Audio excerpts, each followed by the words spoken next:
मैं मां हूं, धरती मां। मानव मुझे माता कहकर पुकारता है। मुझे बनाने वाले ने मुझे अपने चरणों से छूकर इतना पवित्र कर दिया था कि देवता भी मेरी धूल से माथे पर तिलक लगाकर स्वयं को धन्य समझते हैं। आज मैं उसकी कथा सुनाने तुम्हारे निकट आई हूं, जिसने मुझे बनाया है, जिसने मुझे मानव जैसे श्रेष्ठ पुत्र की भेंट दी है, जिसने मेरे आंचल की छांव को मानव के रहने का सर्वश्रेष्ठ स्थान बनाया है, जिसने सूरज, चांद, सितारों को आसमान में बांध रखा है, जिसने मेरे आंगन में फैले हुए समुंदरों को किनारों से रोक रखा है ताकि उन्हें भी अपनी सीमाओं का आभास रहे।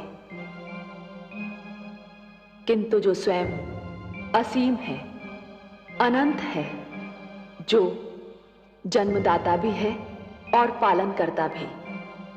हां, मैं तुम्हें उसकी कथा सुनाने आई हूं जो अपने भक्त प्रहलाद की रक्षा करने के लिए नरसिंह बनकर आया, जो राक्षसी संस्कृति का नाश करने के लिए राम बनकर जन्मा और जो कंस का अत्याचार मिटाने के लिए कृष्ण के रूप में अवतरित हुआ, जो मेरा आराध्य है, तुम्हारा आराध्य है, हम सब का आराध्य है।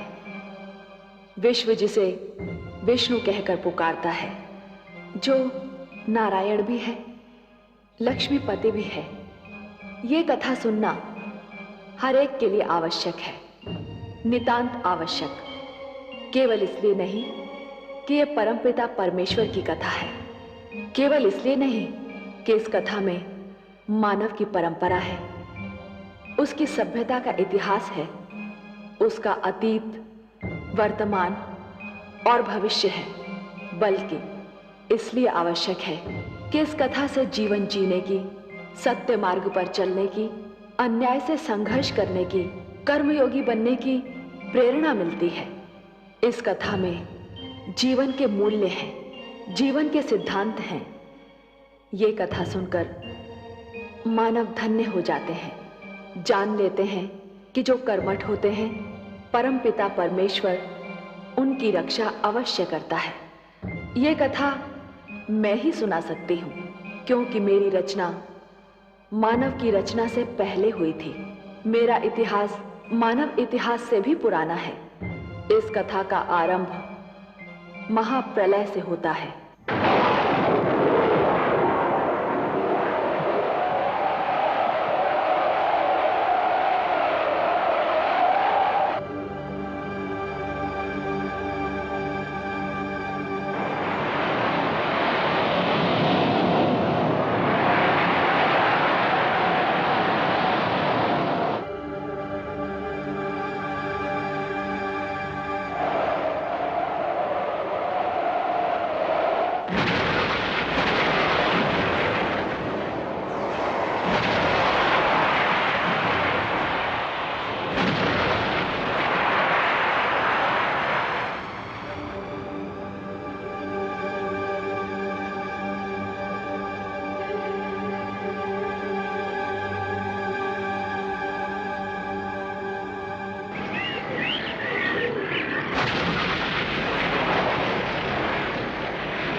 पूर्णमदम् पूर्णात् पूर्णमुदच्यते पूर्णस्य पूर्णमादाय पूर्णमेवावशिष्यते।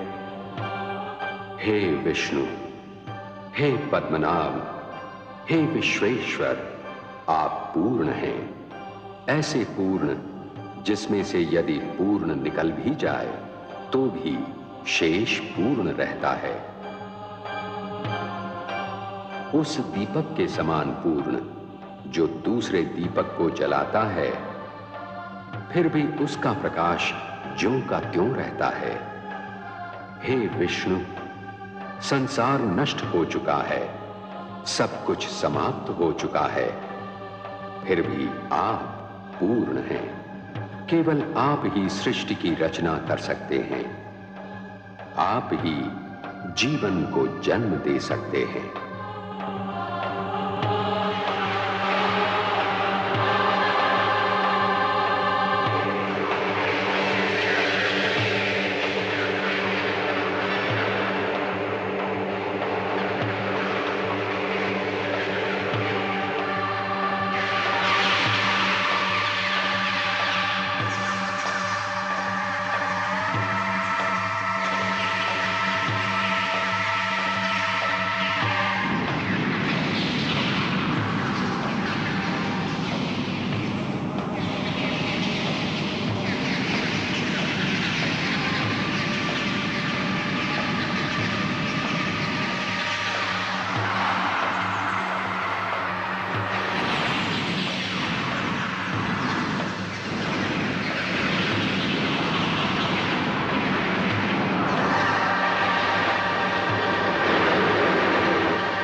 प्रणाम। हे नारायण, आपको कोटि कोटि प्रणाम। हे विश्वेश्वर, प्रणाम। आपको असंख्य प्रणाम। हे पद्मनाभ, मैं कौन हूं, मुझे बताने की कृपा कीजिए। हे वासुदेव, मुझे अस्तित्व दिया है तो पहचान भी दीजिए, परिचय भी प्रदान कीजिए। जो मैं हूं वही आप हैं, और जो आप हैं वही मैं हूं। मैं विष्णु हूं, आप ब्रह्मा हैं, और आप महेश हैं। हम तीनों ही एक ही अस्तित्व के तीन रूप हैं, त्रिमूर्ति हैं। परंतु हे देव, मेरे होने का उद्देश्य क्या है, मेरा लक्ष्य क्या है? हे ब्रह्मा, सृष्टि की रचना होनी है, संसार का निर्माण होना है, जीवन का जन्म होना है, और ये सारे कार्य आप ही को तो करने हैं। आप विधाता हैं, सृष्टि में जन्म लेने वाले जीवन के जन्मदाता हैं। और हे परमेश्वर, मेरी रचना क्यों हुई है? हे महेश, हे शिव शंकर, निर्माण और विनाश, जन्म और मृत्यु एक क्रम है, एक चक्र है। जो बना है उसे समाप्त भी होना है, जिसने जन्म लिया है उसे मृत्यु भी आनी है। यह क्रम चलता रहेगा, यही प्रकृति का नियम है। आरंभ ब्रह्मा है, और हे महेश, आप अंत हैं, और आप दोनों के बीच मैं स्वयं विष्णु पालन करता हूं।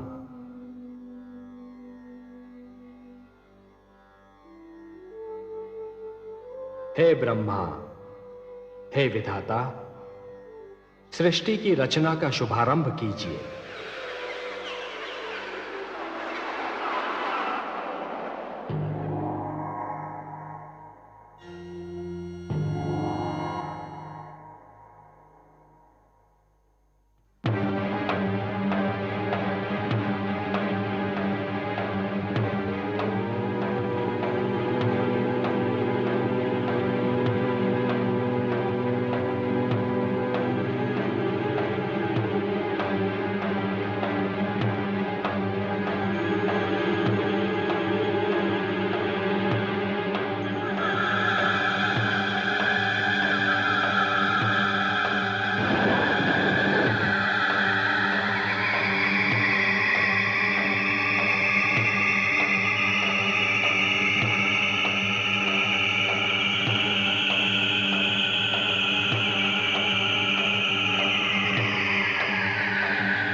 प्रणाम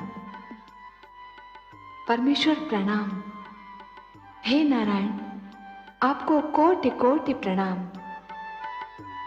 हे नाथ, हे सर्वशक्तिमान, आप तो अपने आप में ही संपूर्ण थे, फिर मेरी रचना करने की क्या आवश्यकता थी? हे महादेवी, जैसे एक पुष्प सुगंध के बिना, वृक्ष फल के बिना और दर्पण छाया के बिना अधूरा होता है, उसी प्रकार एक पुरुष नारी के बिना अधूरा है।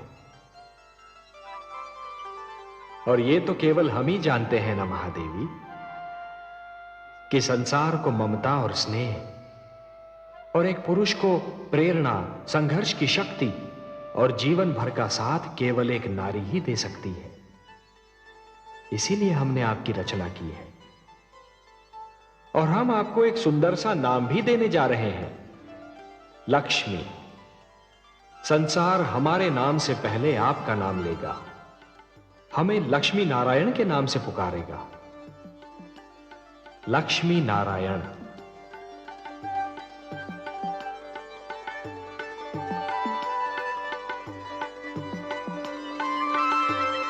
श्री विष्णु भगवान की अनुमति से ब्रह्मा ने सृष्टि के निर्माण का श्री गणेश किया। सबसे पहले अपनी भुजाओं से उन्होंने 4 मनु पैदा किए।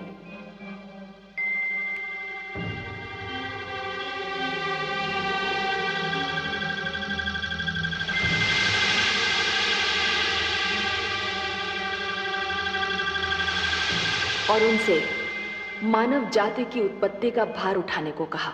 परंतु शिशु रूप में जन्मे इन संकादिक ऋषियों सनक, सनातन, सनंदन और सनत कुमार में इच्छा का अभाव था। मैं तुम्हें आज्ञा देता हूं, जो कार्य तुम्हें सौंपा है उसे तुम पृथ्वी पर जाकर पूर्ण करो।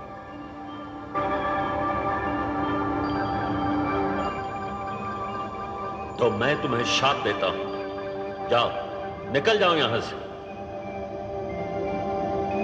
उन्होंने मानव जाति को जन्म देने जैसा महान भार उठाने में स्वयं को असमर्थ पाया। इच्छा का संबंध ज्ञान से है और ज्ञान की जड़ें विद्या में होती हैं। ब्रह्मा ने यह सोचकर निर्णय लिया कि मानव से पहले सृष्टि में ज्ञान का उजाला फैलाना चाहिए। जीवन को ज्ञान मिलने से पहले ज्ञान को जीवन मिलना चाहिए।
उन्होंने अपने शरीर से 7 आचार्यों को जन्म दिया और उनसे कहा, हे आचार्य जनों, हे वशिष्ठ, हे क्रतु, हे पुलह, हे पुलस्त्य, हे अंगिरा, हे अत्रि, हे मरीचि। सृष्टि में मानव जीवन का आगमन होने वाला है। मानव को शिक्षा देना, उसके जीवन को दिशा देना आपके जन्म का कारण भी है और उद्देश्य भी। उसके मार्ग में ज्ञान का प्रकाश फैलाएंगे आप। उसे परिवार और गुरुकुल परंपरा के ढंग सिखाएंगे। सप्तऋषि के नाम से जाने जाने वाले ये 7 आचार्य आज भी नक्षत्र मंडल में 7 सितारों के झुरमुट का रूप लेकर जीवन का मार्गदर्शन करते दिखाई देते हैं। फिर आया वो क्षण जिसकी सृष्टि सांस थामे राह देख रही थी। रचना क्रिया का सबसे महान क्षण, मानव जीवन के आगमन का सुनहरा पल।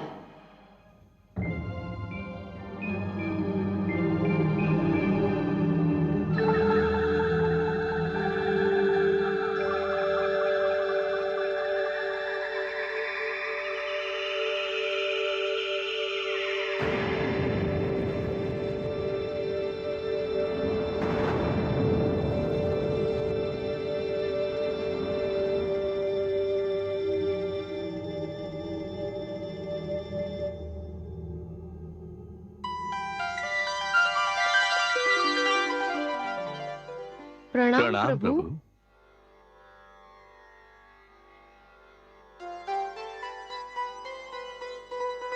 हे मनु, हे शतरूपा, आप दोनों मिलकर सृष्टि में मानव जीवन के प्रारंभ की घोषणा है।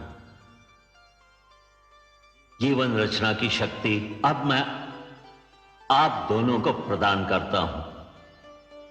मनु, आप पुरुष हैं,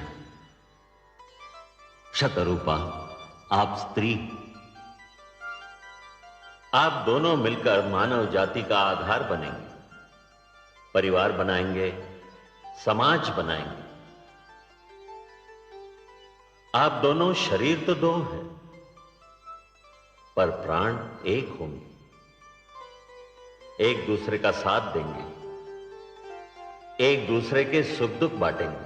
जो आज्ञा प्रभु। आप दोनों के कई रूप होंगे।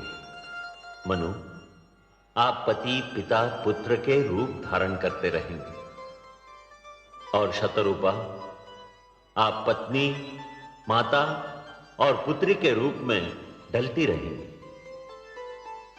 आपको मैं स्नेह ममता दया और करुणा की भावनाएं देता हूं। मनु, आपको संरक्षण पालन पोषण और परिश्रम की शक्तियां प्रदान करता हूं। आप हर पग पर, हर स्थिति में और हर स्थान पर शतरूपा की रक्षा करेंगे, उसके सुख का ध्यान रखेंगे। आज के उपरांत सृष्टि में जीवन स्वयंभू नहीं होगा। अब जीवन जन्म लेगा और जन्म देगा। हे पिता, आपके आदेश का पालन होगा। मैं अपने धर्म का पालन करूंगी प्रभु।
कहाँ चले गए थे आप? आपको पास न पाकर मैं कितनी घबरा गई थी। क्यों चले गए थे मुझसे दूर?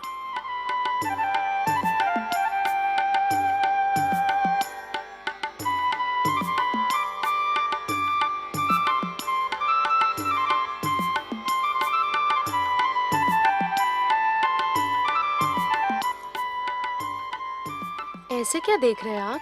देख नहीं रहा हूं देवी, सोच रहा हूं। क्या सोच रहे हैं?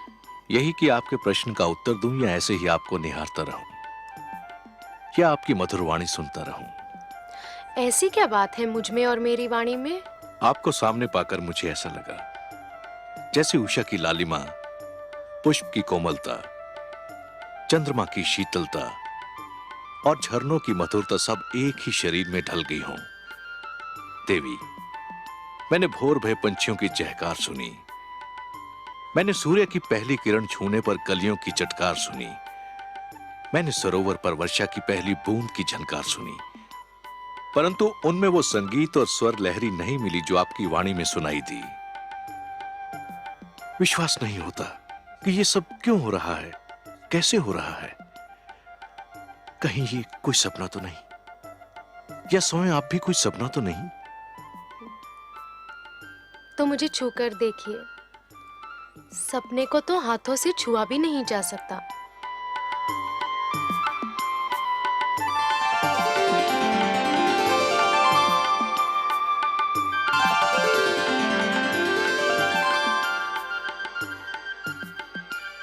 अब पता चला कि मैं सपना हूं या सत्य?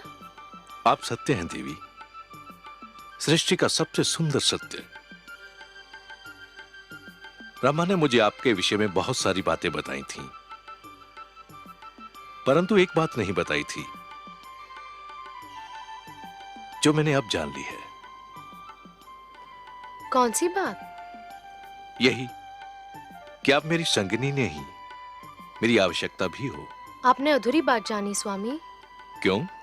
पूरी बात यह है कि हम दोनों एक दूसरे की आवश्यकता है।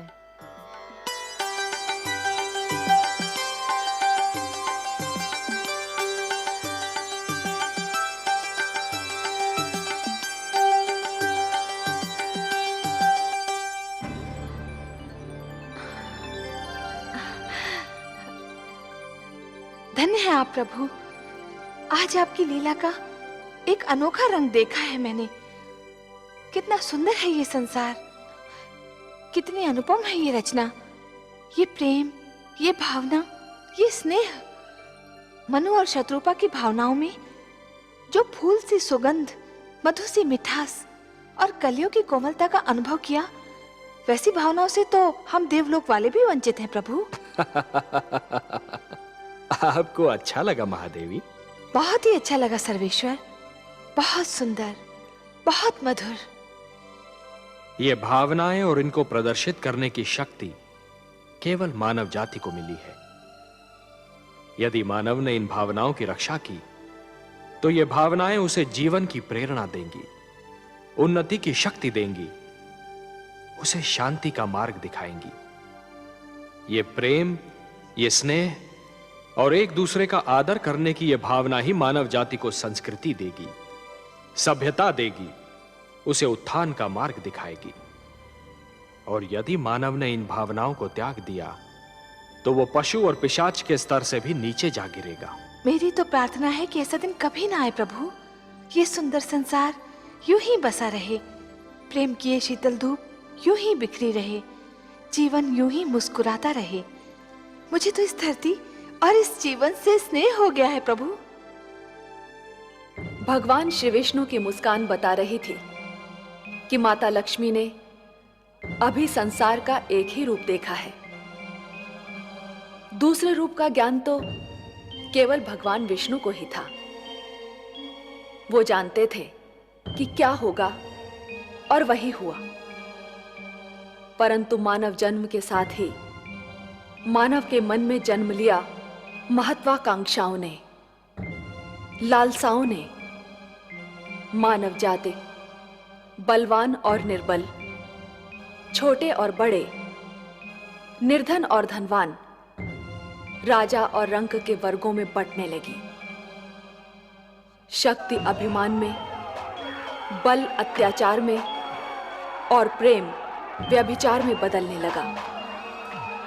हिंसा भड़क उठी, युद्ध होने लगे। मेरे आंगन में रक्त की बाढ़ आ गई।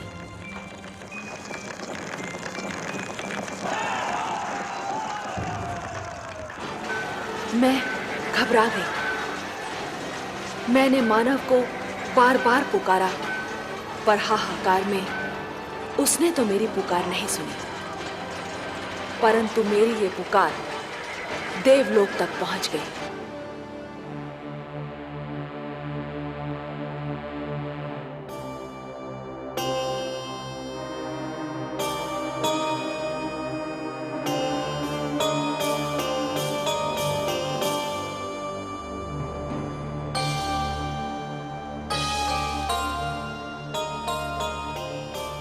क्या बात है महादेवी? आपके इन सुंदर नैनों में आश्चर्य और विस्मय की छायाएं क्यों तैर रही हैं? किस सोच ने आपके मन को घेर रखा है? कुछ नहीं विश्वेश्वर, यही सोच रही थी कि यदि चित्रकार के बनाए चित्र को कोई बिगाड़ दे तो क्या उसे तनिक भी चिंता नहीं होगी? यदि कोई शिल्पकार की बनाई मूर्ति को तोड़ने की चेष्टा करे तो क्या उसे तनिक भी दुख नहीं होगा? यदि कोई चित्रकार अपना चित्र किसी को उपहार में दे दे तो उस चित्र को संभालना उपहार पाने वाले का कर्तव्य है। कोई शिल्पकार अपनी मूर्ति किसी को भेंट दे दे तो उस मूर्ति की देखभाल करना भेंट पाने वाले का कर्तव्य है। वैसे हम समझ गए कि आप पूछना क्या चाहती हैं। आप तो अंतर्यामी हैं। लगता है आप हमारी धरती पर घटने वाली घटनाओं से पीड़ित हो उठी हैं। हाँ पद्मनाभ, मैं बहुत दुखी हूँ। क्यों हो रहा है ये सब? क्यों मचा है ये हाहाकार? प्रेम बनाया था तो घृणा क्यों बनाई? जो हो रहा है हो सकता है वो वही हो जो स्वयं विधाता ने लिखा हो।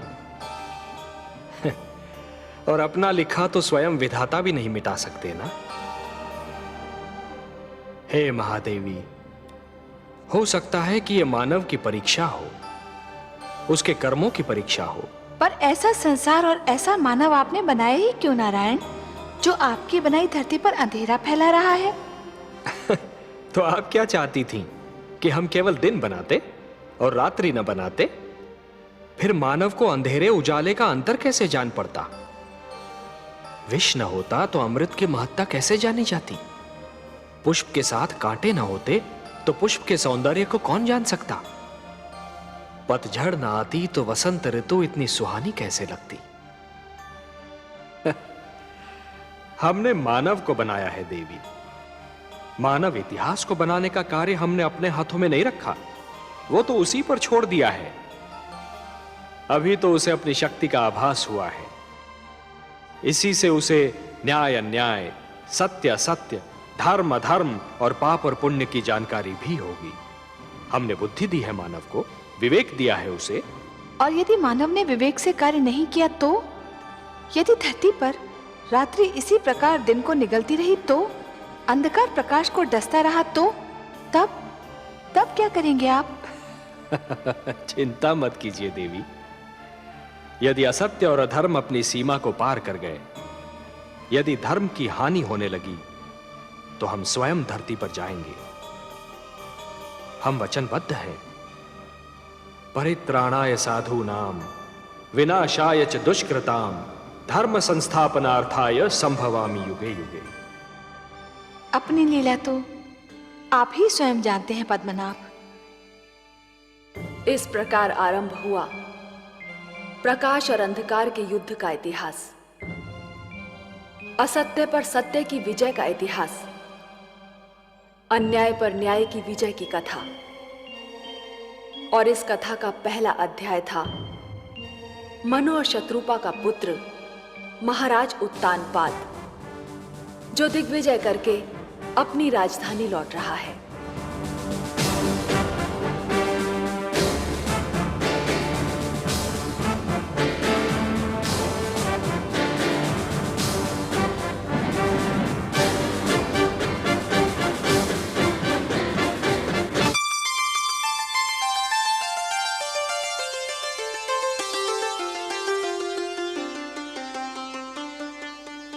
महारानी सुनीति की जय हो।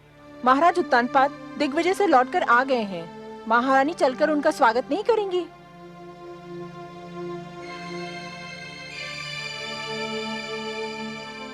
मैं वहां जाकर क्या करूंगी? उनका स्वागत करने के लिए तो पहली सी वहाँ कोई उपस्थित है? क्षमा करें महारानी, पर आप बड़ी रानी हैं, पटरानी हैं। महाराज के स्वागत का अधिकार तो आप ही को प्राप्त है। अपने स्वागत का अधिकार, देने न देने का अधिकार तो महाराज के हाथों में है। और महाराज ये अधिकार आप किसी और को दे चुके हैं। आप यही है बातें पिताश्री के स्वागत को नहीं गई? नहीं पुत्र, मैं नहीं गई। फिर मैं जाऊंगा पिताश्री का स्वागत करने। तुम भी ना जाओ पुत्र। क्यों बातें? मैं नहीं चाहती कि इतनी कम आयु में तुम पीड़ा और दुख जैसे शब्दों का अर्थ जान लो। तुम्हारे कोमल मन को तनिक भी ठेस लगी ना, तो मैं सहन नहीं कर पाऊंगी। मैं समझा नहीं माताश्री। अभी छोटे हो ना, बहुत सी बातें तुम्हें समझ नहीं आएंगी। पर माताश्री मैं उनसे मिलने को व्याकुल हो रहा हूँ। इतने दिनों बाद तो लौटे हैं पिताश्री। जहाँ इतने दिन राह देखी है, थोड़ी देर और प्रतीक्षा नहीं कर सकते? वो यहीं आएंगे। एक बात पूछूं माते? अवश्य पूछो। क्या वृक्ष की छाया वृक्ष से दूर रह सकती है?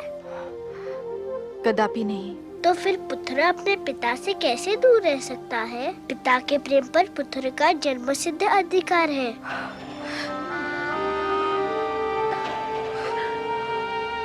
सारा झगड़ा ही तो अधिकारों का है पुत्र ध्रुव।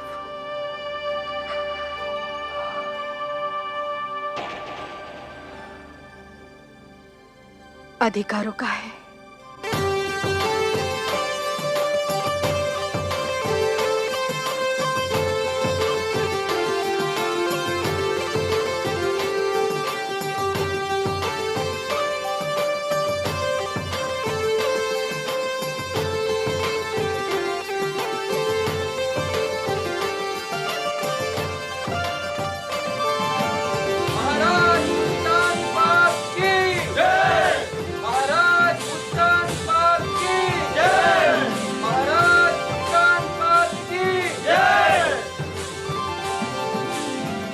महारानी,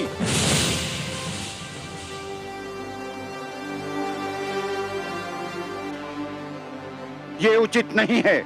क्या उचित नहीं है?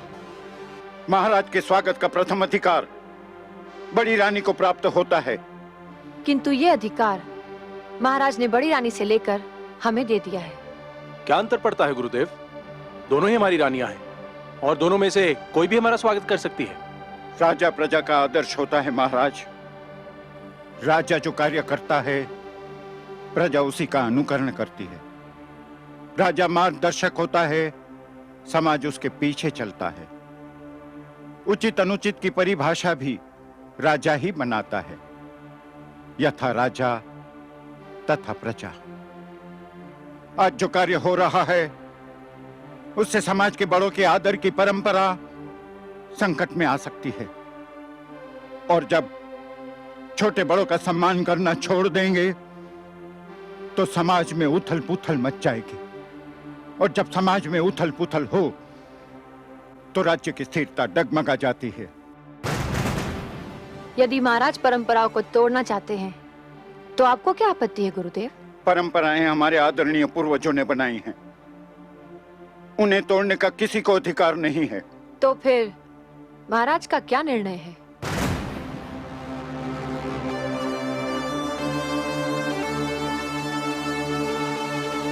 हमारा निर्णय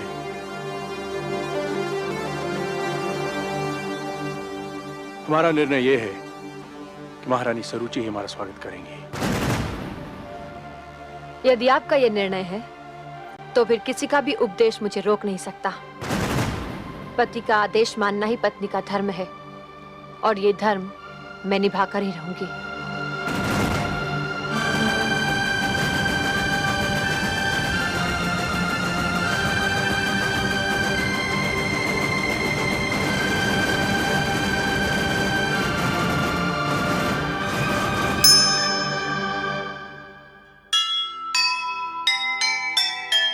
जैसे चले महान जन वैसे चले समाज, वैसी बन जाए प्रजा जैसा होगा राज। टूटी अगर परंपरा टूटेंगे आदर्श, दुख ही दुख छा जाएंगे, मिट जाएंगे हर्ष, मिट जाए